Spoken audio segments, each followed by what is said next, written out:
राजद की सरकार में जंगल राज का कहर था और आज की सरकार में ऑफिसर का कहर है। 50,000 वोटों से जीत का वादा कर रहे हैं इस बार चुनाव में।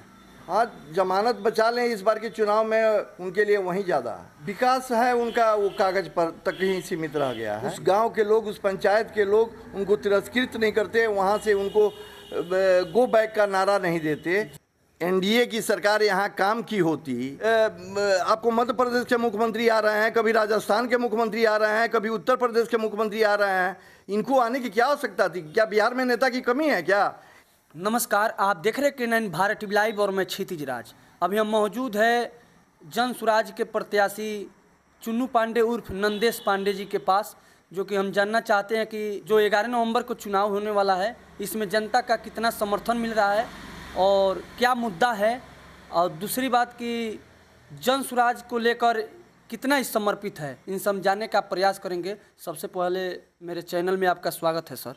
धन्यवाद। क्या मुद्दा रहेगा आपका इस चुनाव में सर? देखिए, मुद्दा तो सबसे पहला मुद्दा है, यहाँ हम लोग जो लेके चले हैं वो पलायन को रोकना है। जी जी। लेकिन चुनाव के प्रचार क्रम में जब मैं विभिन्न गांवों में जा रहा हूं तो लग रहा है कि यहाँ तो मतलब कोई जनप्रतिनिधि के द्वारा कोई काम ही नहीं किया गया है। जी जी। तो वहाँ की समस्या देखने के बाद लग रहा है कि किस समस्या को मैं प्राथमिकता दूं और किसको नहीं दूं, ये समझ में नहीं आ रहा है। आज स्थिति यह है कि गांव-गांव में माननीय विधायक जा रहे हैं और उनको वहाँ से तिरस्कृत किया जा रहा है, मुर्दाबाद का नारा लगाया जा रहा है। 5 साल विधायक श्री राम सिंह जी रहे हैं, उसके पहले भी 15 साल एनडीए की सरकार है, मतलब टोटल मिलाकर 20 साल से एनडीए की सरकार है। लेकिन खुद भी लोग जाकर देख लें, प्रतिनिधि लोग अपने दूसरे लोगों को भेजकर दिखवा लें कि इन पंचायतों में कोई काम हुआ है क्या। लगातार तो विधायक से हम पूछते हैं और विधायक जी द्वारा कहा जा रहा है कि हम विकास करते हैं, विकास किए हैं, रोड पर रोड बनवाए हैं, पीएचसी बनवाए हैं, तो इस पर क्या कहना चाहेंगे? विकास है उनका, वो कागज़ पर तक ही सीमित रह गया है। अगर वो विकास किए हैं तो फिर उनको अपने नाम पे वोट मांगना चाहिए था। उस गांव के लोग, उस पंचायत के लोग उनको तिरस्कृत नहीं करते, वहाँ से उनको गो बैक का नारा नहीं देते। आज की स्थिति है कि जब माननीय विधायक जा रहे हैं, उनके साथ किसी न किसी प्रदेश के भाजपा के मंत्री जी जा रहे हैं, वो कह रहे हैं कि गलती हो गया, इस बार छोड़ दीजिए, अगली बार से सुधार हो जाएगा। भाई, एक जनप्रतिनिधि के साथ कोई दूसरा मंत्री, कोई दूसरा सांसद और जा रहा है और वो कह रहा है कि इस विधायक से गलती हो गया है अगले 5 साल में। भाई, 5 साल में क्यों गलती हो गया? आपने 5 साल किया क्या? आपका जो फंड था, सरकार का जो फंड था, जो फंड आपको सरकार देती है, उस फंड का आपने क्या किया? बंडरबाट किया है? सिर्फ कागज़ पर आपने विकास दिखाया है? कोई ऐसा पंचायत बता दें माननीय विधायक जी, जिस पंचायत में गए हों, जिस गांव में गए हों, वहाँ से वो लोगों ने, वहाँ की जनता ने उनको तिरस्कृत नहीं किया हो। 50,000 वोटों से जीत का वादा कर रहे हैं इस बार चुनाव में। हाँ, जमानत बचा लें इस बार के चुनाव में, उनके लिए वही ज़्यादा। कितना टक्कर होगा सर? कोई टक्कर में नहीं है, वो किसी टक्कर में नहीं है, बहुत पीछे हैं। 5 साल विधायक रहने के बाद भी आज भी माननीय प्रधानमंत्री नरेंद्र मोदी के नाम पर वोट मांग रहे हैं। वैसे जनप्रतिनिधि से उनको तो, मेरी अगर सलाह मानते तो उनको तो रिजाइन कर देना चाहिए था। चुनाव लड़ने की बात तो दूर है। जब आप, जनता आपको मौका देती है, जनता आपको अपना नेता चुनती है और जनता के ही बीच में आप नहीं पहुंच पाते हैं, काम की बात तो छोड़ दीजिए।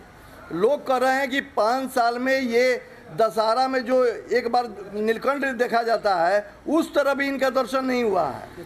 तो काम तो थोड़ा सा दूर भी है। अगर ये जनता से कनेक्टिविटी इनकी बनी रहती, जनता के बीच में ही हमेशा रहते, जाते आते रहते, तो भी वहाँ की जनता इनको अपना समझती। लेकिन ये जनता के बीच में भी नहीं गए हैं और आज जाते हैं तो कह रहे हैं कि गलती हो गई है, माफ़ कर दीजिए, इसके बाद से गलती नहीं होगी। भाई, ये कब तक लोगों को आप झांसा देते रहिएगा?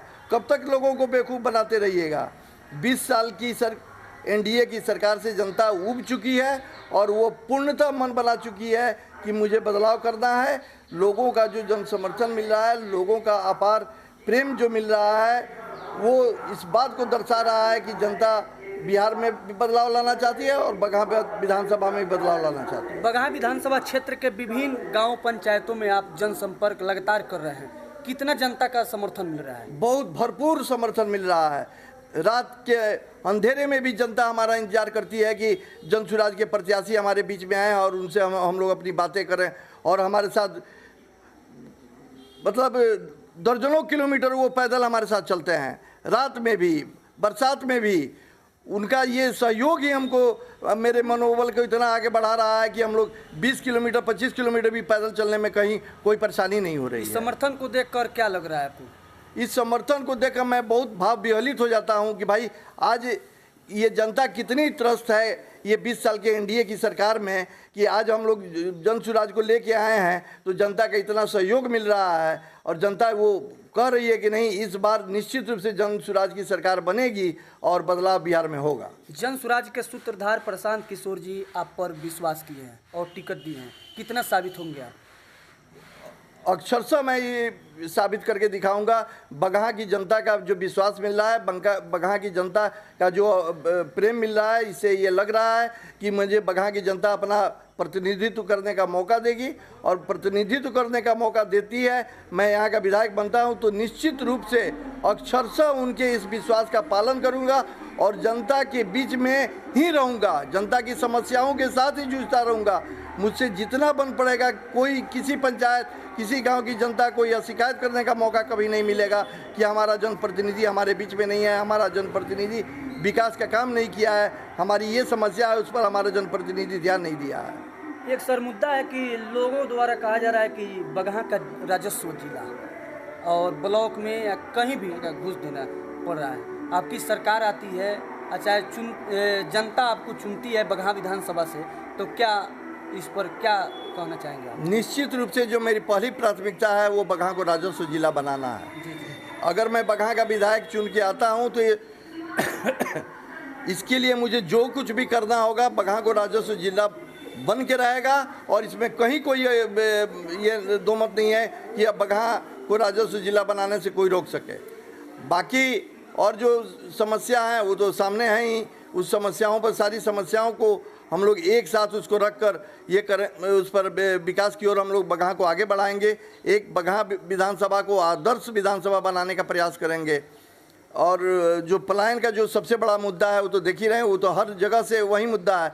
लोगों के बीच में ये बात बैठ चुका है कि अगर जन सुराज की सरकार आती है तो निश्चित रूप से रोजी रोजगार यहीं मिलेगा। हर युवा जो बच्चे हैं, जो छात्र हैं, उनको उचित शिक्षा का व्यवस्था यहाँ किया जाएगा। स्वास्थ्य की समस्या जो यहाँ है, अच्छे स्वास्थ्य की व्यवस्था यहाँ की जाएगी, अस्पतालों की व्यवस्था को सुधारा जाएगा। तो जो भी, और जो अभी आपने कहा कि भ्रष्टाचार, तो भ्रष्टाचार तो यहाँ में यहाँ की सरकार और यहाँ के प्रशासन वो लिप्त हो चुकी है। बिना पैसे के यहाँ अंचल में आप चले जाइए, एक रसीद आपका बिना घूस दिए नहीं कट सकता है। जिस ज़मीन पर आप बरसों से काबिज हैं, आप रसीद कटाते आ रहे हैं, उस पर अपनी खेती करते आ रहे हैं, उस ज़मीन के लिए भी आप जाइए अंचल में तो कहता है कि जाकर परिमार्जन कराइए, और परिमार्जन के नाम पर वो हजारों का लूट करता है। गरीब और शोषित जनता जो अपने मेहनत के बल पे जो पैसा कमाती है, वो सारा पैसा ले जाकर आप अंचल अधिकारी को दे दीजिए, सीईओ को दे दीजिए, कर्मचारी को दे दीजिए। यही तो आज एक बार आप राजद की सरकार में जंगल राज का कहर था और आज की सरकार में ऑफिसर का कहर है। ये दिन दहाड़े बैठकर ऑफिस में लूट रहे हैं जनता को। सुनने में आ रहा है कि 7 तारीख को योगी जी आ रहे हैं। योगी जी मोगी जी कोई आए उससे कोई फर्क नहीं पड़ता है। ये बिहार की जनता अपना मन बना चुकी है कि हमारा जो वोट पड़ेगा वो जन सुराज के पक्ष में पड़ेगा। तो यहाँ मोदी जी भी आ जाएं, प्रधानमंत्री जी भी आ जाएं, तो उससे कोई फर्क अब नहीं पड़ने वाला है। बिहार की जनता अपना मन बना चुकी है, यहाँ किसी के आने और जाने से कोई फर्क नहीं पड़ता है। अगर एनडीए की सरकार यहाँ काम की होती तो क्यों ये तमाम चेहरा, कभी आपको मध्य प्रदेश के मुख्यमंत्री आ रहे हैं, कभी राजस्थान के मुख्यमंत्री आ रहे हैं, कभी उत्तर प्रदेश के मुख्यमंत्री आ रहे हैं, इनको आने की क्या आवश्यकता थी? क्या बिहार में नेता की कमी है? क्या एनडीए सरकार में नेताओं की कमी हो गई है? देखिए ये सब अब ढकोसला ये यहाँ की जनता समझ चुकी है और जनता मन बना चुकी है कि बगहा का बेटा ही बगहा में अपना उसका प्रतिनिधित्व करेगा। यहाँ कोई जो भी होगा यहाँ का प्रतिनिधि वो यहीं का स्थानीय होगा। बाहरी किसी भी नेता को कोई भी यहाँ अब स्वीकार करने नहीं जा रही है और जनता ये मन बना चुकी है कि किसी भी बाहरी नेता को हम यहाँ बगहा में अब फटकने नहीं देंगे। आज बगहा की जो दुर्दशा है वह स्थानीय नेता नहीं होने के कारण है। रामनगर के नेता, नौतन के नेता, बेतिया के नेता आकर बगहा में अपना बगहा की जनता को मूर्ख बनाते रहे और यहाँ शासन करते रहे, लेकिन बगहा की जनता के दुख दर्द को समझने के लिए इन लोगों के पास न तो समय है, न इच्छा शक्ति है, न इन लोगों का मनोबल है। लास्ट सवाल सर, जाते जाते जनता से क्या अपील करना चाहेंगे? जनता से मैं, बगहा की जनता से मैं कर प्रार्थना करना चाहता हूं कि आप अपने बगहा के बेटा को, अपने बगहा के लाल को एक बार अपना बहुमत देकर चुनाव में जिताइए, जिससे आपके बगहा का जो भी विकास रुका हुआ है वो निश्चित रूप से मैं विकास को आपको यहाँ करके दिखाऊंगा।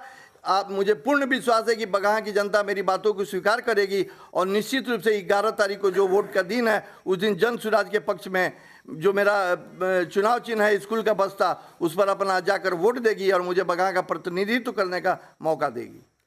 हमने जन सुराज प्रत्याशी चुन्नू पांडे उर्फ नंदेश पांडे जी से बात किया।